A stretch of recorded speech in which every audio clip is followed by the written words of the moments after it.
You know? So, but yeah, that was on, off, and on set.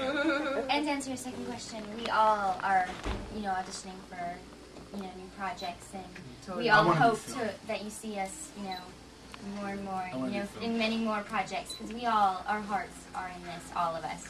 We love what we do. I would love to work with them again. I want to work with Greg again.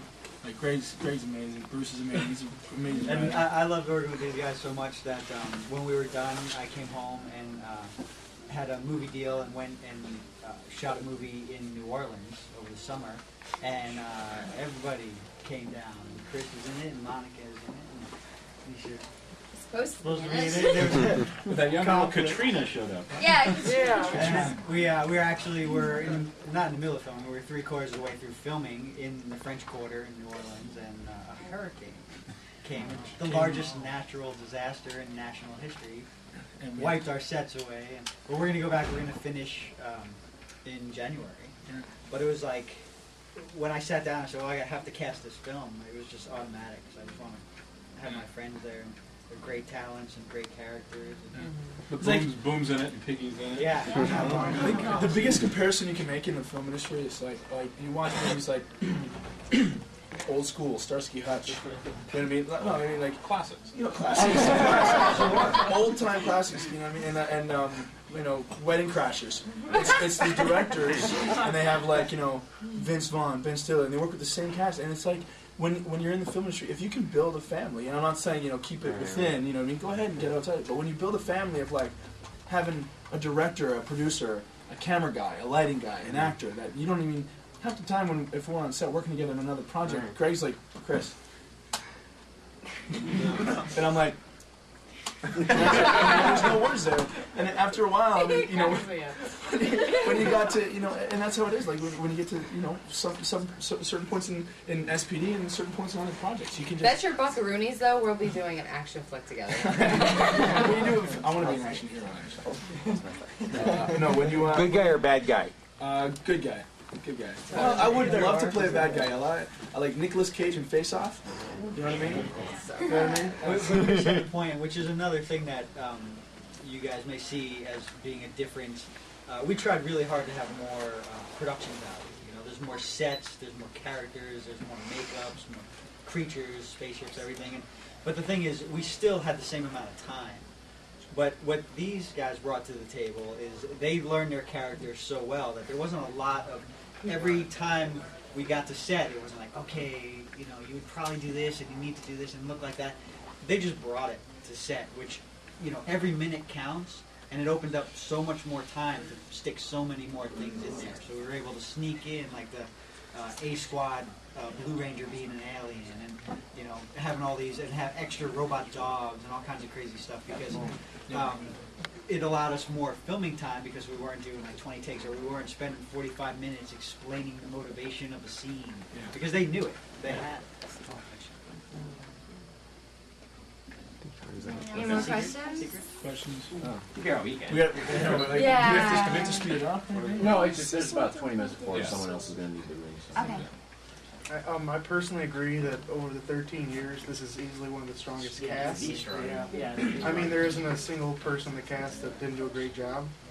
But I'm wondering personally for Bruce that, I mean, I know you say you go on Ranger Board sometimes. Do you read a lot of the criticism, and are you going to... How do you feel about restraining order? Are you going to use stuff?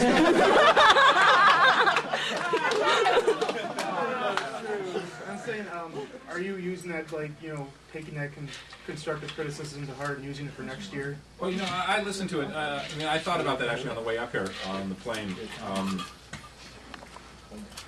We were hired to make Power Rangers different than it was, because the people who own Power Rangers didn't want to have the same show as they had the past 12 years before us.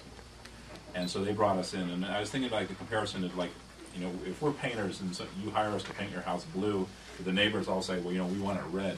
We still have to paint it blue. I mean, it's our job.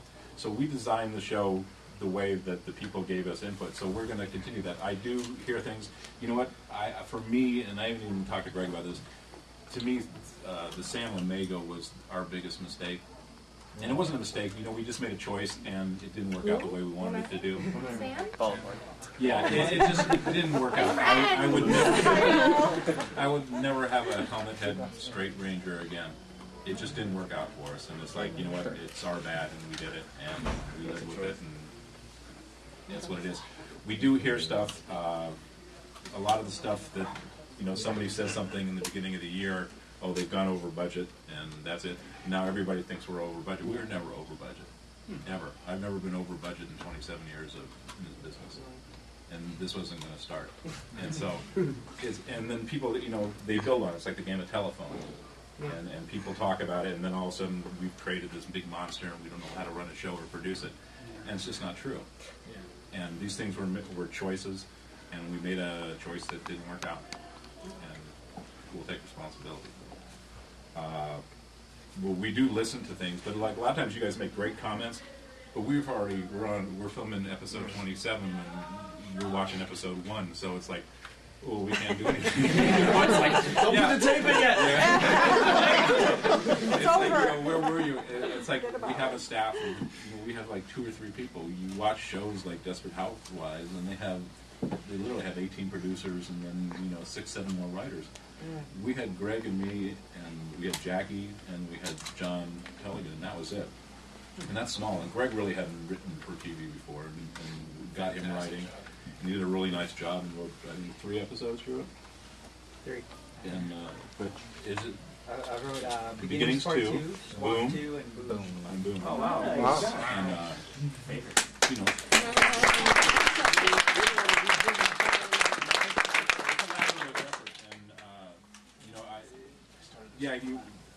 You know, again, and I've been criticized a few times for having not watched past episodes.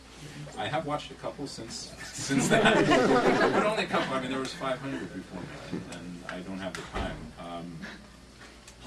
My whole thing is I was told to change Power Rangers to make it different, so I thought, you know what, I don't want to even know. And again, that's just the choice I made, and you know, I'll take the criticism.